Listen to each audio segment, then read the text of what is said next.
ದೇವರಿಗೆ ಸ್ತೋತ್ರ. ಪೇತ್ರನು ಬರೆದ 2ನೇ ಪತ್ರಿಕೆ 3ನೇ ಅಧ್ಯಾಯ 1ರಿಂದ ವಚನಗಳು. ದೇವರ ದಿನವು ತಡಮಾಡಿದರೂ ಅದು ಬರುವುದು ನಿಶ್ಚಯ.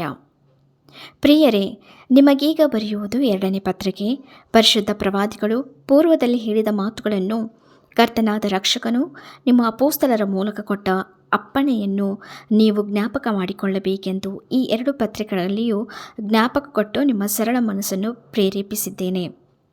ಕಡೆ ದಿವಸಗಳಲ್ಲಿ ತಮ್ಮ ದುರಾಶೆಗಳ ಪ್ರಕಾರ ನಡೆಯುವ ಕುಚೋದ್ಯಗಾರರು ಮತ್ತು ಕುಚೋದ್ಯ ಮಾಡುತ್ತಾ ಆತನ ಪ್ರತ್ಯಕ್ಷತೆಯ ವಿಷಯವಾದ ವಾಗ್ದಾನವು ಏನಾಯಿತು? ನಮ್ಮ ಪಿತೃಗಳು ನಿದ್ರೆ ಹೊಂದಿದ ದಿನ ಮೊದಲುಗೊಂಡು ಸಮಸ್ತವು ಲೋಕಾದಿಯಿಂದಿದ್ದ ಹಾಗೆ ಇರುತ್ತದಲ್ಲ ಎಂದು ಹೇಳುವವರೆಂಬುದಾಗಿ ನೀವು ಮೊದಲು ತಿಳುಕೊಳ್ಳಬೇಕು. ಹೀಗೆ ಮಾತಾಡುವವರು ಒಂದು ಸಂಗತಿಯನ್ನು ತಿಳಿದರೂ ಬೇಕೆಂದು ಮರೆತು ಬಿಡುತ್ತಾರೆ.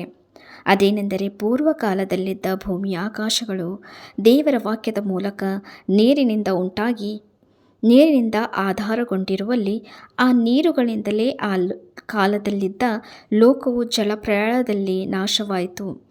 ಆದರೆ ಈಗಿರುವ ಭೂಮಿ ಆಕಾಶಗಳು ಅದೇ ವಾಕ್ಯದ ಬಲದಿಂದ ಬೆಂಕಿಯ ಮೂಲಕ ನಾಶವಾಗುವುದಕ್ಕೆ ಇಡಲ್ಪಟ್ಟಿದೆ ಮತ್ತು ಭಕ್ತಿಹೀನರ ಶಿಕ್ಷಾವಿಧಿಯು ನಾಶವು ಉಂಟಾಗುವ ದಿನಕ್ಕಾಗಿ ಆ ಬೆಂಕಿ ಸಿದ್ಧವಾಗಿದೆ.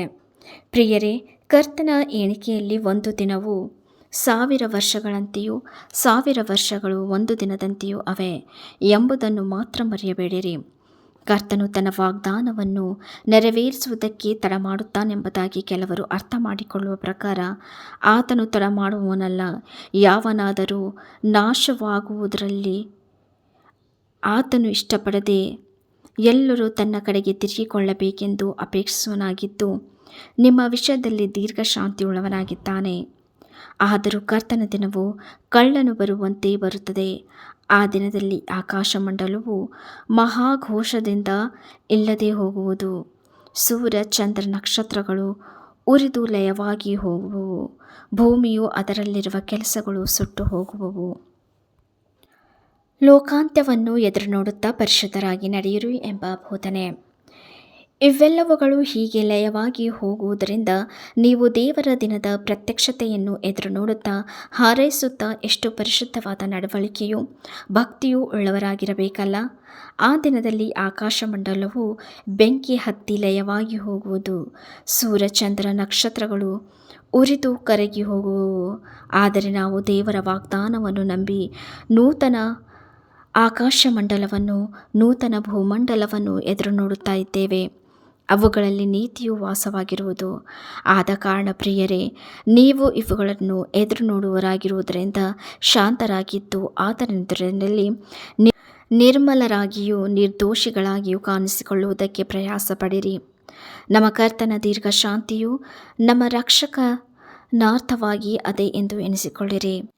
ಇದೇ ಅಭಿಪ್ರಾಯಕ್ಕೆ ಸರಿಯಾಗಿ ನಮ್ಮ ಪ್ರಿಯ ಸಹೋದರನಾದ ಪೌಲನು ಸಹ ತನಗೆ ಅನುಗ್ರಹಿಸಿರುವ ಜ್ಞಾನದ ಪ್ರಕಾರ ನಿಮಗೆ ಬರೆದನು.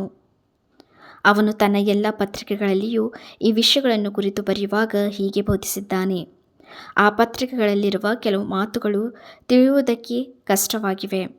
ವಿದ್ಯಾಹೀನರು ಚಪಲಚಿತ್ತರು ಹೇಗೆ ನಮಗಿರುವ ಮಿಕ್ಕಾದ ಗ್ರಂಥಗಳಿಗೆ ತಪ್ಪಾದ ಅರ್ಥ ಮಾಡಿಕೊಂಡಿದ್ದಾರೋ ಹಾಗೆಯೇ ಇವುಗಳಿಗೂ ತಪ್ಪಾದ ಅರ್ಥ ಮಾಡಿಕೊಂಡು ತಮಗೆ ನಾಶವನ್ನುಂಟು ಮಾಡಿಕೊಳ್ಳುತ್ತಾರೆ.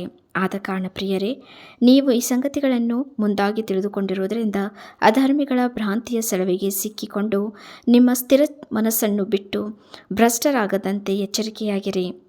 ನೀವು ಕೃಪೆಯಲ್ಲಿಯೂ ನಮ್ಮ ಕರ್ತನೂ ರಕ್ಷಕನೂ ಆಗಿರುವ ಯೇಸು ಕ್ರಿಸ್ತನ ವಿಷಯವಾದ ಜ್ಞಾನದಲ್ಲಿಯೂ ಅಭಿವೃದ್ಧಿಯನ್ನು ಹೊಂದುತ್ತಾ ಇರಿ. ಆತನಿಗೆ ಈಗಲೂ ಸದಾಕಾಲವೂ ಸ್ತೋತ್ರ. ಆಮೇನ್. ಈ ವಾಕ್ಯ ಭಾಗವು ಪೇತ್ರನು ಬರೆದ 2ನೇ ಪತ್ರಿಕೆ 3ನೇ ಅಧ್ಯಾಯ 1ರಿಂದ 18 ವಚನಗಳು.